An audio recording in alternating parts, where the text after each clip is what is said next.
Soluciones Personalidad, les decía, Soluciones Personalidad, es el hashtag o la etiqueta que estamos utilizando el día de hoy porque es importantísimo hablar sobre estos temas y justamente para poner sobre la mesa un sinnúmero de cosas o de asuntos que tienen que ver justamente con eso, nos acompaña el día de hoy el psicólogo clínico Manuel Fariñas. Bienvenido, Manuel, un placer tenerte por acá. Muchas gracias, Natalia. Y me gustaría abrir un poco leyendo este comentario que ya nos llega a través de nuestra cuenta en Twitter, @solucionesgb. Luis Campos Ontiveros nos dice: buenos días, yo pienso que todos tenemos algo de cada uno de estos conceptos. Estamos hablando de la introversión y la extroversión. Y saber respetar la forma de ser de cada quien, entendemos que a su juicio es lo más importante. Como estos comentarios esperamos recibir muchísimos durante la mañana de hoy. Estamos hablando de la personalidad. ¿Qué es la personalidad? Correcto. Primero que nada, bueno, muchísimas gracias por la invitación, Natalia, al programa. Desde la psicología se define la personalidad como esos rasgos, ¿verdad?, más o menos permanentes a lo largo del tiempo que caracterizan a las personas. O sea, si bien se puede atribuir a que vienen de un carácter eminentemente innato, también se consideran desde algunas teorías que son aprendidas. Okay. Estos rasgos se caracterizan por ser permanentes a lo largo del tiempo. No obedece a circunstancias determinadas. O sea, lo que podamos ver en esos momentos, en esas circunstancias quizás de riesgo o de sencilla calma, o sea, lo que va a caracterizar es precisamente una respuesta ante los estímulos del medio. Ahora, pero si la personalidad es algo que se va construyendo a lo largo de la vida, ¿significa entonces que es cambiante, evoluciona o no?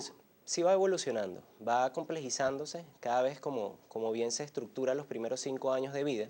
Se dice desde las teorías quizá más dinámicas, que se va conformando, se va estructurando, se va complementando, se va llenando de elementos, pero bien conserva unas raíces muy propias, y es precisamente a lo que vamos a ir con lo que es la temática del día de hoy, hacia dónde tiende, hacia dónde se orienta el individuo, si hacia la gran exacerbación de los sentidos y de las emociones, o hacia más bien un retraimiento o inhibición de las mismas. Ahora, muchas personas dicen que, bueno, todos tenemos un poquito de todo, de cada una, ¿no? De estos rasgos principales, pero todos tenemos obviamente personalidad, es decir, que cuando Correcto. escuchamos a alguien decir, no, es que ella no tiene personalidad, Un él no error. tiene personalidad, no existe realmente eso. Correcto. O atribuirle quizás, inclusive hay un antropomorfismo, atribuírselo a cosas, inclusive a animales. O sea, mira, qué personalidad tiene, está erróneo. Es realmente una manera incorrecta de referirse a sí mismo, como decir, no tienes cultura o no tienes personalidad. Todos la tenemos, el hecho es que son distintas. ¿En qué momento las personas suelen calificar al otro de esa manera? Tú no tienes personalidad. Mira, en cierta parte lo que se ha visto a lo largo del tiempo es un tipo de agresión.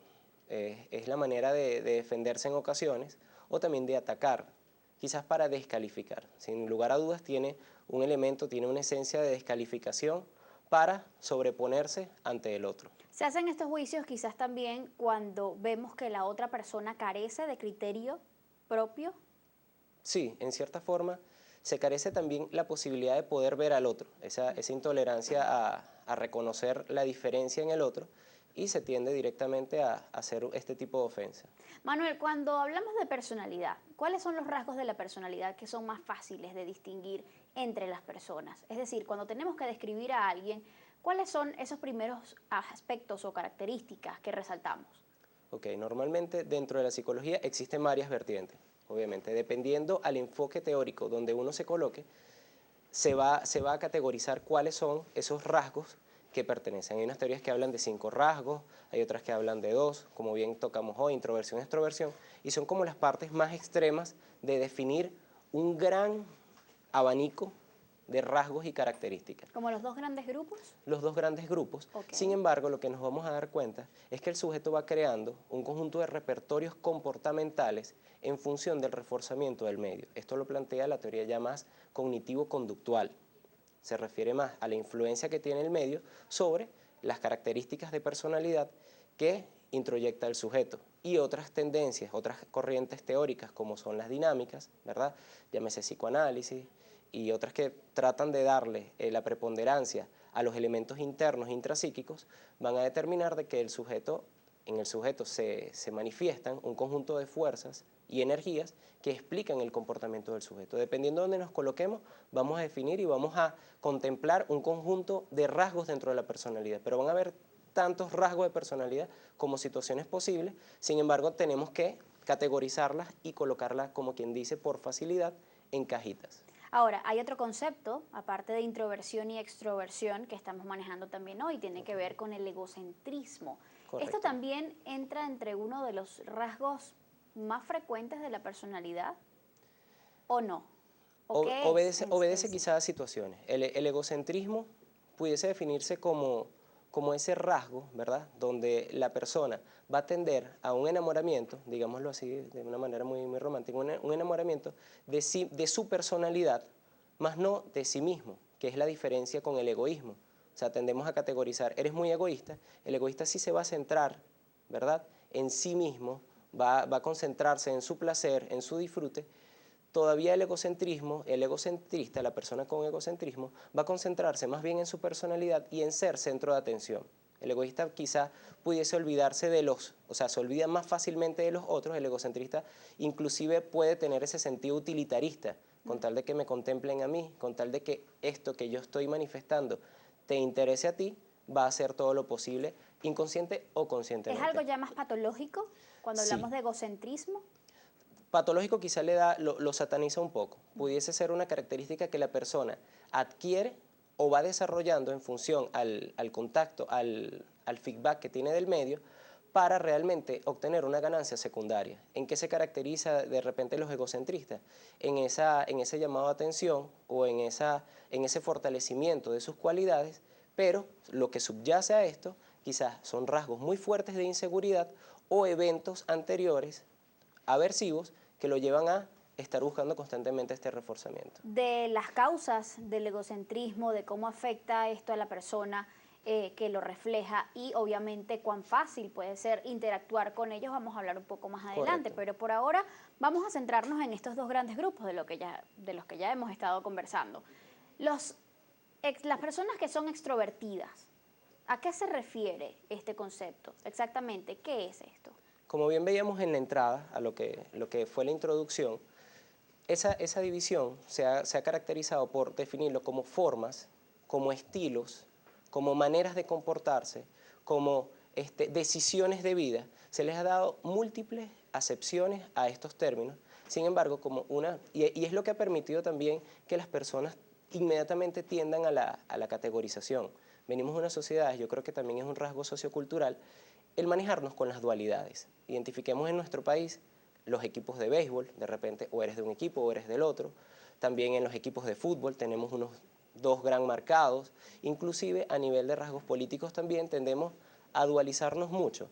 Esto también nos ha permitido que las personas, por sencillez y yo creo que también por cierta pereza mental, como decimos algunas veces, tendemos a eso porque nos da cierto regocijo, ¿verdad? Ciertamente poder ampliarnos más allá, inclusive tolerar todas estas diferencias y toda esta vaguedad, ¿verdad? Esta amplia gama de características que tienen. La introversión y la extroversión se contemplan en el sujeto, como veníamos diciendo al principio, es un continuum y la gente más o menos se coloca en la mitad, se coloca en algunos extremos. Sin embargo, como bien lo dicen las estadísticas, por cada 3 personas, una es extrovertida, a pesar de que la acepción común y popular es que más bien somos muy extrovertidos. Es falso. O sea, habemos muchos más introvertidos ¿Qué extrovertidos? que extrovertidos, sí. Wow. O sea, disculpa, hay más introvertidos que extrovertidos. Sin embargo, el introvertido va a tender a aparentar ser extrovertido por una deseabilidad social. Por eso vemos fiestas, por eso vemos constantemente el reforzamiento que se ve por las redes sociales. Tratar de aparentar algo que no somos por una aceptación social. Es decir, el extrovertido es aquella persona que trata de focalizar su atención más que todo en lo externo. Y en los Poco se otros. pronuncia o poco se preocupa por lo interno, ¿no? ¿Es más o menos esto lo que estás diciendo? Sí, más o menos. Sin embargo, hay que ver sus excepciones y hay que ver cuál es la complejidad de la extroversión. Si bien decían al principio del corto, es una persona que se orienta más hacia la estimulación externa porque en los momentos de soledad va a tender a aburrirse o quizás tiene un nivel de activación. Todo esto se origina a partir, recordemos esto, que a veces se pasa muy por encima y se ve de una manera muy superficial, subyace un correlato eminentemente fisiológico. O sea, el origen de estas dos grandes tendencias obedece a cómo se está sintiendo el organismo y a nivel neuroquímico y neuroanatómico tiene una influencia Es importantísima. decir, que no se trata solamente de conductas que se aprenden en la No, niñez. ni De que se todo heredan. esto vamos a hablar un poco más a profundidad en el próximo segmento.